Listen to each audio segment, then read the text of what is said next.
Good morning, Shabbat Shalom, Chag Sameach, welcome. I'm Rabbi Ed Feinstein. This is Valley Best Shalom live and online, and it's my joy to welcome you to Shabbos and today Yontif morning Torah study, accompanied this morning by my dear friends, Rabbi Sherre Hirsch of the American Jewish University and Rabbi Marc Gellman, who is the Chief Rabbi of the state of Florida. So we're delighted to have both of you and all of you with us this morning. We hope that you've enjoyed the high holidays and have gotten past all of the holiday celebrations and commemorations and are now ready for another holiday. That's right, there's another Jewish holiday. And right away your first response is, what? Another Jewish holiday? Whose bad planning was this? And that's exactly the point that we'd like to raise this morning. This morning is Shabbat, and it's also the first morning of the holiday of Sukkot. Now, just very quickly to overview the Jewish calendar, all religions, including ours, have a special responsibility to protect transitions, seam lines, where one state of being moves into a second state of being. The psychologists call these liminal moments, moments when we cross the threshold of a doorway. So we protect our doorways. We put a mezuzah. The Muslim tradition paints their doorways in a sort of aqua green. Buddhists put up prayer flags on their doorways. Religions protect doorways because doorways are mystical. As you step through the doorway, you're neither here nor there. Same thing in doorways in time. We have rituals for the transition from non-being into being, for birth. We have rituals that transform people from being children into be adults, bar and bat mitzvah. Rituals that transform single people into families, into couples, marriage, and rituals to accompany the transition from being back to non-being in funerals. During the course of the year, we have rituals as well that take us from one season to another. Now, ancient Israel, much like the state of California, or Marc is in Florida, same thing, didn't have 4 seasons, it only had 2. There's a warm, dry season during the spring and summer, and a colder, wet season during the fall and winter. In the seam lines, the transitions between the 2 seasons, we have a block of holidays.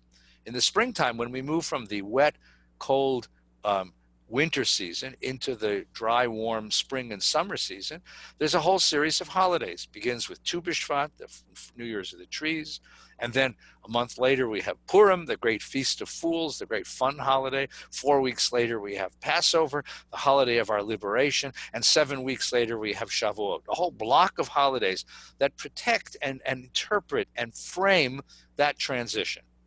In the fall, when we go from the warm and dry season to the cold and wet season, we similarly have a set of holidays. But whereas the springtime holidays are all they're all uplifting holidays, celebratory holidays, in some ways goofy holidays, the fall holidays are deeply serious. There's a sort of anxiety that accompanies them. Because you can imagine in ancient Israel, if it rained, you had crops. But if this was a season of drought, you were going to be in very big trouble. So the prayers came with some anxiety. We begin the month of Elul. Some people say we begin with Tisha B'Av, but I begin with the month of Elul, this month of reflection and introspection, which climaxes in Rosh Hashanah, the beginning of the year, which is the beginning of a 10-day period of repentance, of self-evaluation, self-improvement, resolution, which climaxes on the powerful day of Yom Kippur, in which we basically rehearse death. We fast all day long. We refrain from the pleasures of the body. We spend all day in shul. We cover ourselves in a white kittel, in a white burial shroud. And then only 4 days later, the tradition does something remarkable. It gives us one more holiday. It's a 8-day holiday of Sukkot. The last day is called Shmini Atzeret. And the rabbis tacked on one more day, because they couldn't get enough, called Simchat Torah, the day when we roll the Torah back to the beginning. Now, this holiday of Sukkot, the one that we're starting now, the principal commandments are to build a hut and to live in it for a week, at least to eat in it for the week. A hut has to have a thatched roof so that you can see the stars above. It can't be permanent. It can't be bolted to the ground. It has to have 2.5 or 3 walls, but it has to be a little shaky. It's a representation of the human condition. The human condition is not sealed off. The difference between living in a room in a house and living in a sukkah is that here in the house, I look up and I see a ceiling, I look around me and I see walls, and the world outside doesn't intrude upon me. If it's warm outside, I turn on the air conditioning, it's cool in here. And if it's raining outside, I'm dry in here. And if it's dark outside, I turn on a light and it's light in here. But in the sukkah, none of that's true. In the sukkah, I'm exposed to all the world's, to the world's exigencies, to all the things that happen in the world. If it's warm outside, it's going to be warm in my sukkah. If it blows the wind, if the wind blows, I'm going to get blown on the face. If the sun shines, it'll shine on me. And if it rains, it'll rain on me. I'm exposed. And that's a representation of the human condition. And here's the interesting part. Accepting that sense of vulnerability, the sense of dependency upon nature, the sense that I'm open and exposed to the forces of nature, the holiday still demands joy.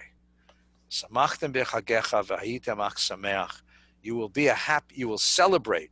You're commanded to celebrate and to be a happy person in your sukkah, to take in the bounty of the year, to count up the blessings. And everything we did on Yom Kippur, almost everything, we're going to undo on Sukkot. Yom Kippur we fasted, Sukkot we feast. Yom Kippur we were inside in the synagogue or in our homes. On Sukkot we're going to come outside and breathe fresh air. On Yom Kippur we denied the life of the body, and on Sukkot the life of the body becomes forefront, and we enjoy the pleasures of being a human being in the world. So let's take up the meaning of this holiday now and what it says to us and what it means to have what it means that it's so proximate to Yom Kippur. I'd like to welcome my dear friends who are with me this morning. And let's begin. Marc, the Torah's commandment is Samachta bechagecha. You will be happy in this holiday. Vayitemach sameach. You'll be a happy person. Can you command happiness? What's the meaning of that commandment? First of all, that was just a terrific introduction, and it deepens a holiday that for many people is overlooked. For many Jews, it's just overlooked because of synagogue weariness. The Sukkot is always just in the shadow of Rosh Hashanah, Yom Kippur. So I thought, really, it was beautiful what you said, and true. All of it was true. I think the question about commanding happiness is a deep and powerful spiritual mystery and challenge. On the one hand, happiness is a spontaneous feeling. It's like saying, can you command love? Ve'ahavta has always been the most mysterious prayer for me in all of Judaism, because how do you command that you love God?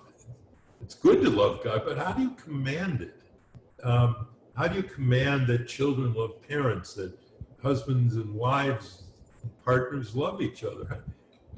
And how do you command that people should be happy in their life?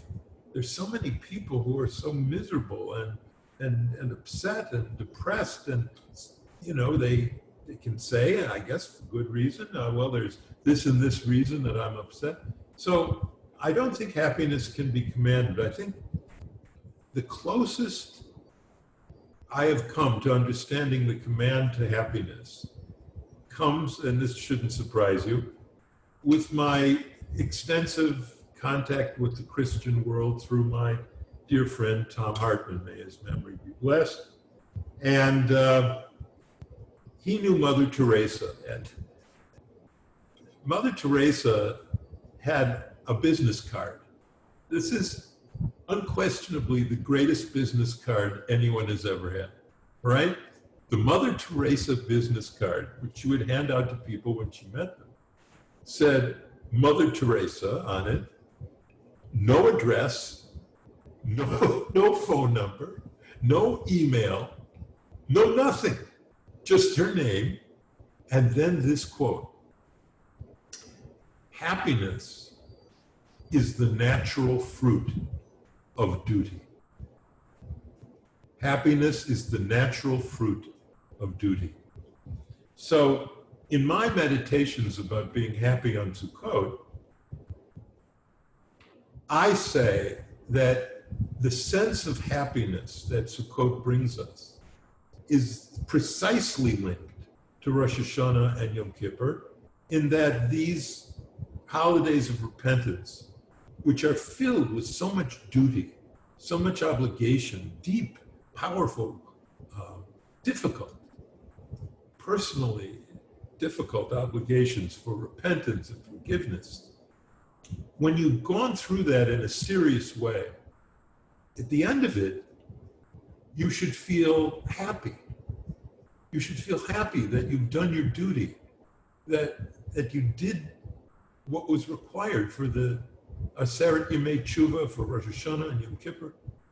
And so I think there's a link that Judaism is trying to teach us, that doing the commandments, particularly the most difficult ones of the year, should not just give you a sense of, well, all right, I did that, but a sense of joy that you did your duty. I just gave $1 to a guy on the corner, and I give to all beggars all the time. My children were always embarrassed by that, but it's one of my personal obligations. And I just feel good about not passing someone who may be in extremis and not letting that touch me in any way. And the $1 doesn't matter that much to me, but being able to hand him $1 and saying, God bless you, matters a lot to me. So I think the connection between happiness and commandment is duty. That Judaism offers us, doesn't require, but offers us a feeling of accomplishment when we reach toward God and reach toward each other in the best way we can. And that reaching, for me, is happiness. Thank you. Sherre, tell us what the happiness of this holiday is. What's the quality of joy or happiness that's being introduced with Sukkot?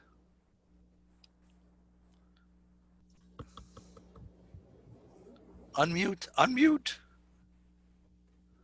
Oh my God. Sorry, rarely do that. So first of all, Shana Tova to both of you. Clearly it is the end of big holidays because I'm feeling the weight of it and we're rushing around getting our sukkah all together. So I sort of have a corollary to what you said, Marc, that I think is inspired by what you said, but I take it up on a different hashkafa, a different perspective. I actually wrote about it in my first book, We Plan God Laughs, which was that happiness is a byproduct of meaning, right? Happiness is a very fleeting feeling, but when you have real meaning, then you find that sense of fulfillment and happiness. And one of the things I often ask myself about this holiday in particular is which happiness is God commanding us? And I always lean towards the latter or the former. I can't remember which one I said first, but that God is not looking for us to just be a short-term, oh, I'm happy. I mean, my teenager gets happy when a boy calls her that she likes, right? Not that, but this meaning from going in this temporary, fragile structure, looking back at your home in that's very constructed and permanent, and realizing that everything that's important is in the sukkah with you. Everything that really matters can be whittled down to the people you love and the relationships you have, and that brings you true happiness. And I think for me, that's what the commandment is. It's about making your life a life of meaning, and the byproduct will be happiness. And the medium by which you do it is you go into this very fragile structure, you make it your permanent structure for the week, and you come to see that everything that really will bring you joy can be reduced to something very simple and can be housed in a small temporary hut.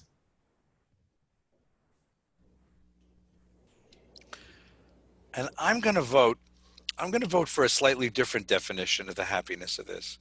I think this is the dialectical answer to Yom Kippur. So Yom Kippur also introduces us to our vulnerability and to our mortality and to our finitude. And pushes it so far up into our face that, you know, we tremble with fear during the course of the holiday, reciting over and over again, you know, who will live and who will die. Um, and I think that you know, you leave Yom Kippur with a sort of sense of having been hollowed out, having faced mortality so directly, and having used it as a lever in order to bring moral improvement. What Yom Kippur, what Sukkot does is something really interesting to me. It takes the same basic theme of vulnerability and mortality, and it says, and still I'm going to rejoice. I'm going to find what to rejoice in. I'm going to celebrate my mortality, because in addition, see, I'm mortal because I live in a body, and all bodies are made out of stuff, and all stuff breaks. That's the second law of thermodynamics of Isaac Newton.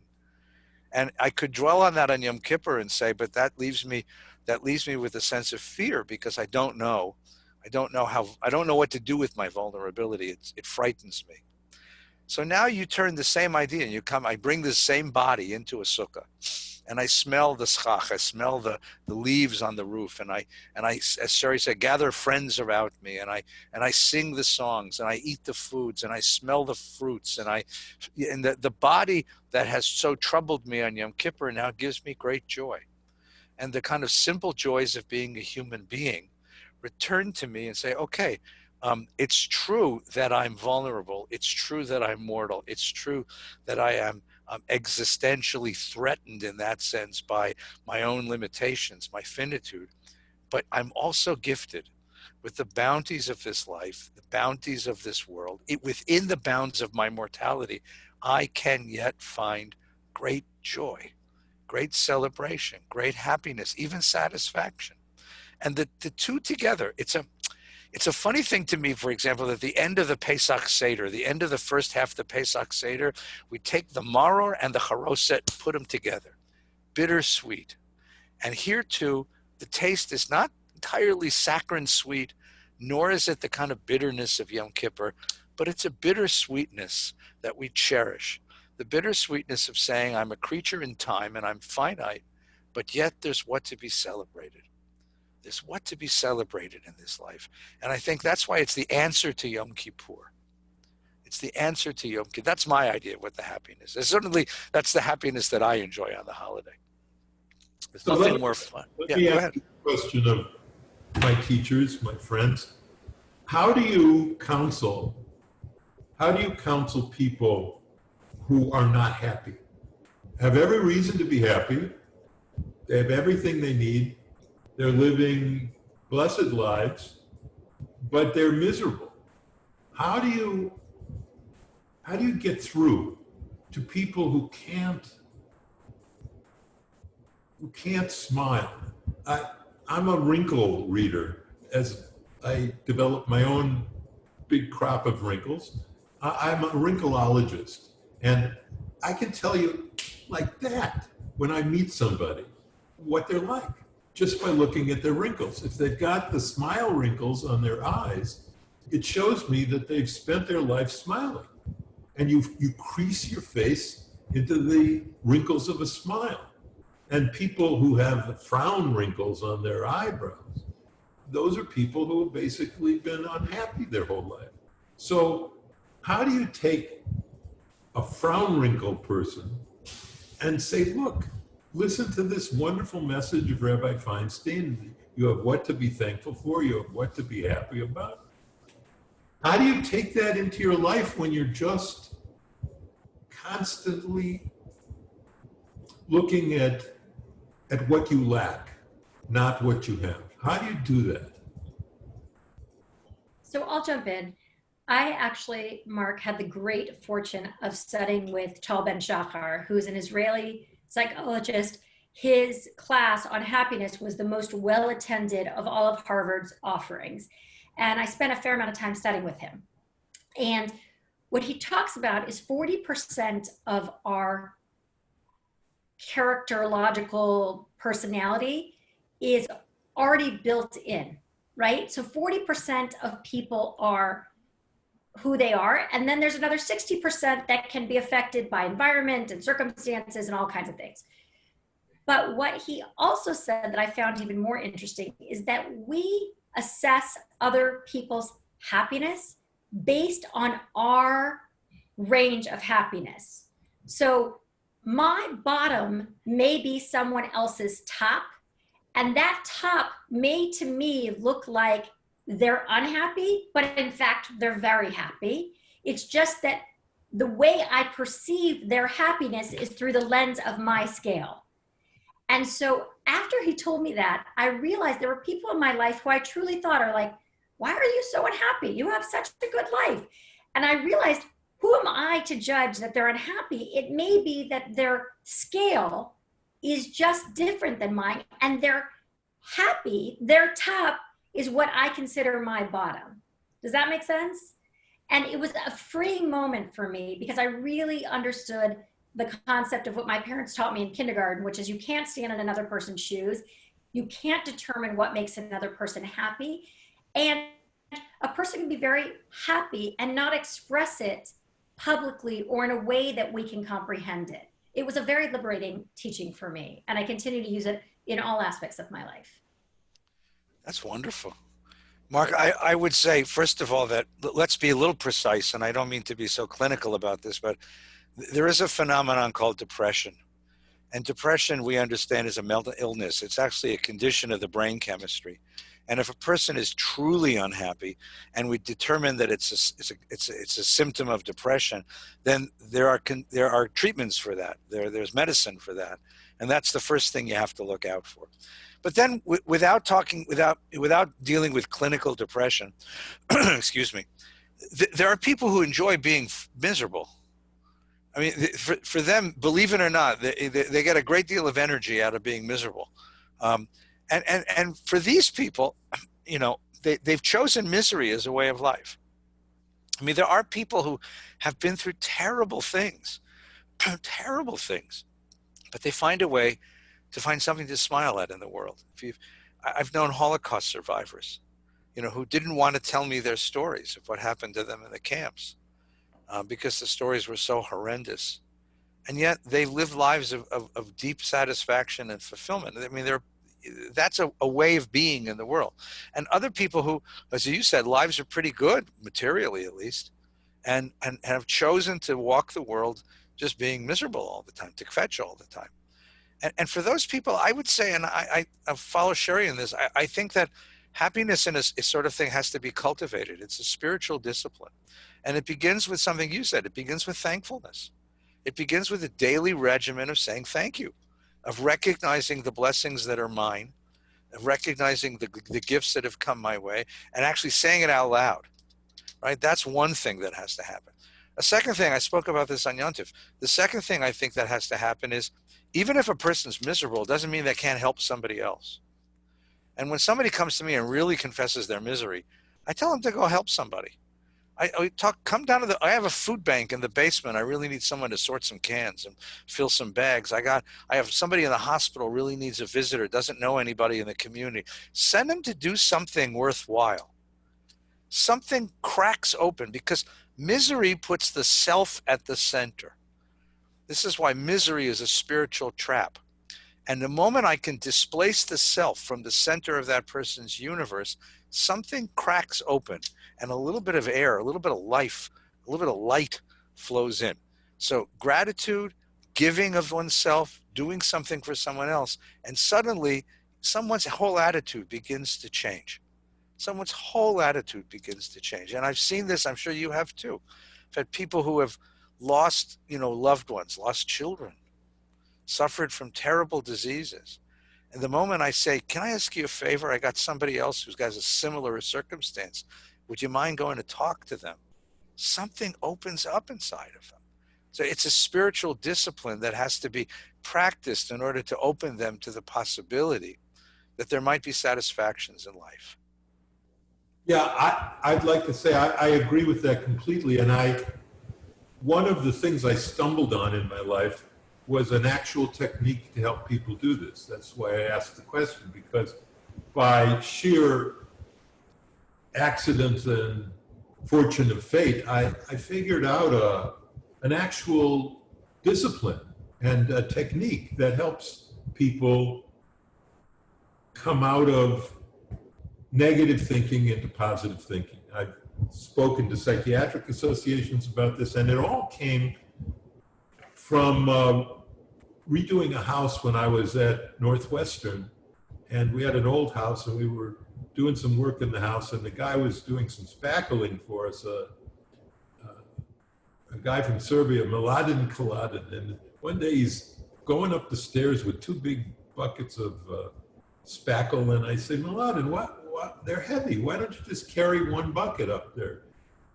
He says, because if I'm carrying one bucket, I'm unbalanced. With two heavy buckets, I can walk up the stairs balanced. And that was my revelatory moment. And so this is the technique that I invented about that. When people come to me, came to me and come to me in situations of distress, I'd say, okay, we're going to do a discipline and we're going to do this. For 10 minutes, for 5 minutes, it doesn't matter the time. I usually start small with like 5 minutes. Say, so for 5 minutes, I only want you to tell me what is miserable about your life. What is terrible and burdening and crushing about your life. Nothing good, nothing, just the stuff that's killing you for 5 minutes. And they talk and they vent and they vent. I said, good. Now for 5 minutes, I want you to tell me about what's good in your life. Right now, what's good in your life for 5 whole minutes, the same amount of time that you spent telling me what was miserable about your life. And the end result of this, it's almost magical, is that they begin to see a balance in their life, that their burdens do not exceed their blessings. And that is a revelation to them. And I've used this with many people, it's very helpful. And what I discovered is that one of the things that makes people miserable is that that's all they talk about. That's all they talk about. I discovered this during 9/11 when I was watching TV and getting totally depressed because everything I saw, every image I saw was negative and brutal and awful. And so I had to just turn off the TV and I had to balance it by talking about what was good in my life, what was good in the country, what was good in the world. And it was that balancing, like carrying two heavy buckets, that helped me and has helped others. I call it spiritual balancing. And what you discover is that what makes people miserable, not just happy on a different way that you can't understand, like Sherre was saying, which is a very interesting point. But I think I take Eddie's point, which is some people are actually miserable. They aren't just happy in ways you don't understand yet, Sherre. They're really miserable. And the thing is, they do it because that's what they are habituated to do, to think negatively, to talk negatively. And really meditation in all its forms, when I did my PhD in Buddhism, I learned that dramatically from Vipassana stuff and other meditation techniques in the East. Meditation is really a way of spiritual balancing because it's saying, okay, we're going to just wash away those parts and we're going to bring in healing parts and we're going to think about them, even the healing part of just breath, the satipatthana stuff, that breathing in, breathing out. So I believe that there is a discipline. I believe completely with what you say, Eddie, which is we can practice a discipline that makes us happier. And that discipline means balancing our negative thoughts with positive thoughts. Around the table, whenever something's negative, now tell me something good. And when you look at living saints in our world, like, Fred Rogers and others, what was it? He just took time to talk about the good things also. And that's my contribution. Marc, I have to actually refute you because I think, you often hear people say, like, I'm experiencing pain and suffering or difficulty, and you're like, make a gratitude list, serve others. And it's like discounting that pain and suffering. It's sort of like It should just balance out. You should get perspective. And I actually think it's really diminishing a person's pain and suffering. And while you were talking, I couldn't help thinking about our foster son. And many of you, both of you know that we took in a child when he was 15, he's now 20. And, you know, in the beginning, he really thought he had to be happy around us all the time because he called us happy family. And when he realized that he could be himself, he became really happy. And it wasn't that we were sitting there trying to make him happy and see all the good he had in his life. It was like when we really let him feel the sadness and know that we were a safe place to land and that he could own his feelings and be there. And I remember this one Shabbat, we were going around talking about our rosebud thorn. You've heard me talk about it.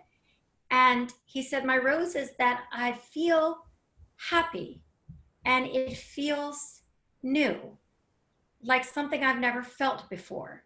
Because, and then he paused, I don't have to be or do anything to be in this family. And I remembered thinking like, that's happiness. Like that's the kind of happiness I want. It wasn't about trying to get him to see, oh my God, look how lucky you are that you're now in this family. Look at that. Da, da, da. It wasn't all about balancing. It was letting him be in the sadness and in the grief until he could realize that that gave him the safety to be genuinely happy. I think So, that's a very important addition to the conversation.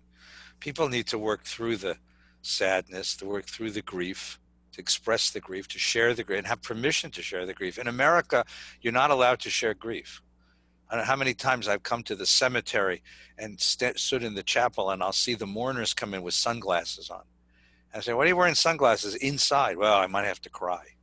Like, hope you will. This is a person you loved and they died. You should cry. But it's like in America, if you start crying, you apologize. It's like pasnish. It's not supposed to happen. I think the idea of expressing the grief. I think, Sherre, I think Marc is also referring, though, to a certain character type, at least I was, that goes beyond a normal expression of pain and suffering and sort of chooses the path of grief as a lifestyle and gains a certain kind of a satisfaction from being a kvetch. You know, there's a whole Yiddish. Yiddish is a great language for this. It's a great psychological language. It's a verbissen punum, you know, a person who wears bitterness on their face all the time.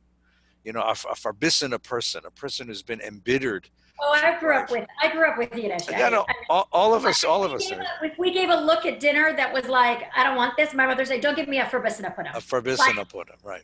Yeah, like don't right. give me that look, you know. But then you have to use something different. I mean, these are all wonderful suggestions. Let me pose one more question, and then we'll conclude our conversation. Sukkot is a nature holiday. It takes us out of our homes into nature. We sit in a sukkah that's covered with grass, with a thatched roof. We feel the wind and the rain, and that we smell the produce. A holiday of produce. A lot of people have made Sukkot into an environmental holiday. It's a reminder that we are part of the ecology of this planet and that we live within it, that nature isn't some outside force. We are of nature and nature is of us.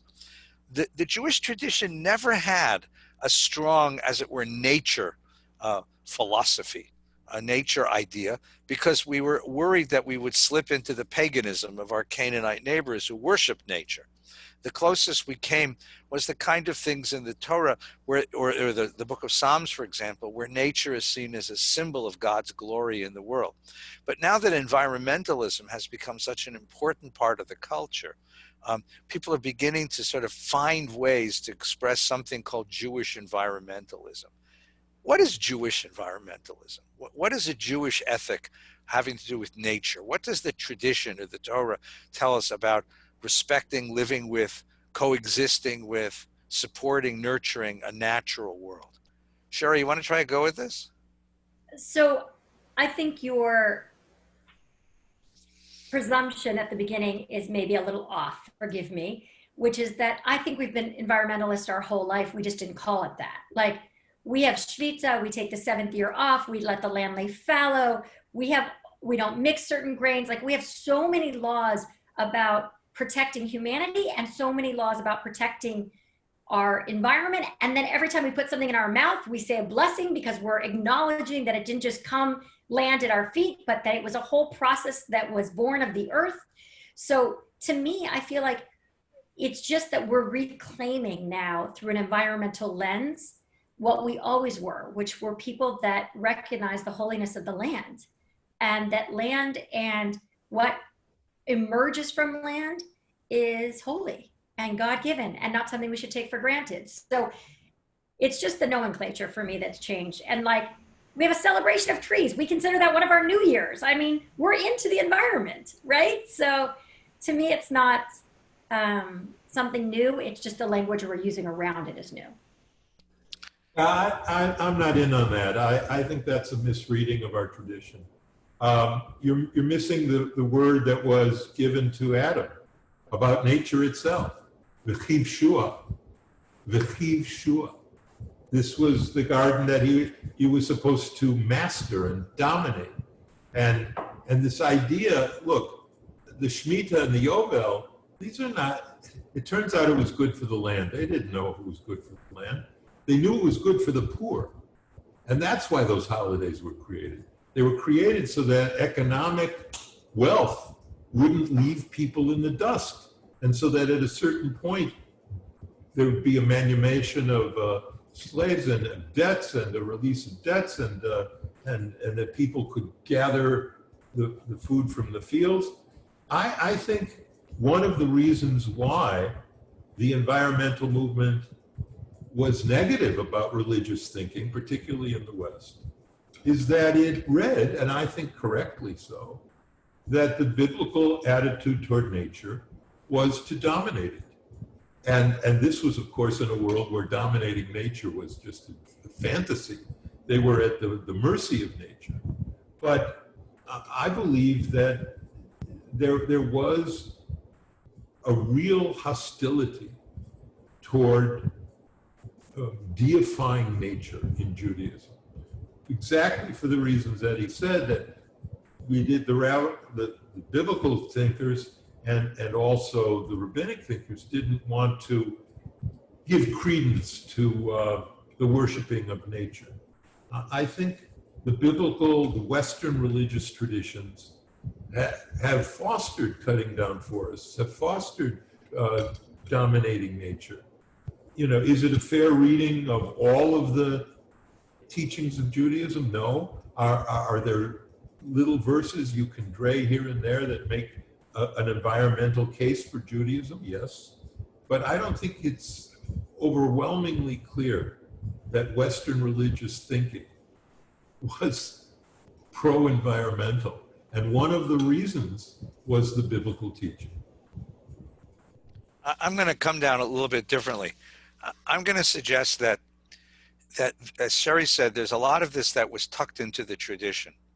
Yes, Marc, for example, in Genesis 1, Adam is commanded v'kipshuha, you will conquer nature, you will master it. But in Genesis 2, he's entered into the garden, and the garden is the quintessential reality. And a garden is an interesting reality because a garden, if you think about it, is a meeting place between human artifice, design, and nature. It's not all growth by nature, and it's not humanly created. It's a meeting place between the two.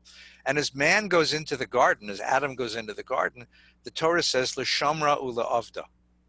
To l'shamra is to guard it, to protect it. La'avda means to nurture it, to work it, to cultivate it. And I think that's equally important. To me, I think what the environmental movement has done in the 20th century and now in the 21st has enabled us to refigure and reimagine some of the sources that we have, and to see ourselves in a very different place than our ancestors saw themselves vis-a-vis nature. Look, our ancestors were running for their lives, in times to be environmentalists, right? It takes a certain amount of power to be an environmentalist, and we have the power today. And I think that the environmental movement has shined a light. I think one of the important concepts is something that Arthur Green, who's a wonderful teacher of Judaism, has pointed out, which is creation. We talk about redemption and revelation as the principal modes of Jewish life, Jewish existence with God. But creation is the third one. And what does it mean to see the world as created? What does it mean to look through the world and see the divine creator in the world? It means that the world you're looking through now becomes something sacralized, not God itself. That's the mistake that the pagans made. But to see the world itself as a window to the intentions of the creator, I think that's a beautiful way to imagine how one looks at the natural world. And I think Sukkot asks us to do that. Well, let me thank you for this morning, and let me wish everyone who's watching a Shabbat Shalom and a Chag Sameach, a very happy and a healthy and a sweet Sukkot. If you can, if you built a sukkah or there's a sukkah near you, go have lunch this afternoon, go have dinner tonight in the sukkah. There is nothing more sweet at this time of year. If you're in a part of the country where it's not pouring rain, Rabbi, go outside and have a beautiful meal in the sukkah. If you don't have a sukkah nearby, just go outside and look up at the stars and feel a sense of majestic wonder at the world about us. That's what this holiday is intended to engender. Following our Torah study this morning at 11 o'clock, Cantor Barron and I are leading the morning prayers. We'll be saying the Shachrit and the Hallel prayers for the holiday and a special Torah reading. This morning, Rabbi Hillel Silverman is enjoying his sukkah. He won't be teaching today. He'll be back with us in 2 weeks on Shabbos Breishit. This afternoon, there will not be Havdalah either because we're in the holiday. We won't have Havdalah. But every night this week, if you look at the VBS website, we'll be putting up something quite wonderful.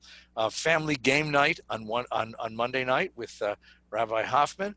On Tuesday night, Rabbi Farkas, my partner, as Rabbi Hoffman will be around Tuesday. Rabbi Farkas will be doing a foodie night, a sort of Food Network night with Chef Danny Corson on Sukkot treats. And on Wednesday evening at 5 o'clock, so we don't miss the vice presidential debate, at 5 o'clock we will be having story time with Rabbi Feinstein. So gather kids and friends around the computer and enjoy a good Yontif story. And on Thursday night, we'll ask you to go outside and enjoy a beautiful evening celebrating this wonderful holiday. I want to wish both of you Shana Tova, Gamar Chatima Tova, and Chag Sameach, a very sweet and a happy and a very good holiday.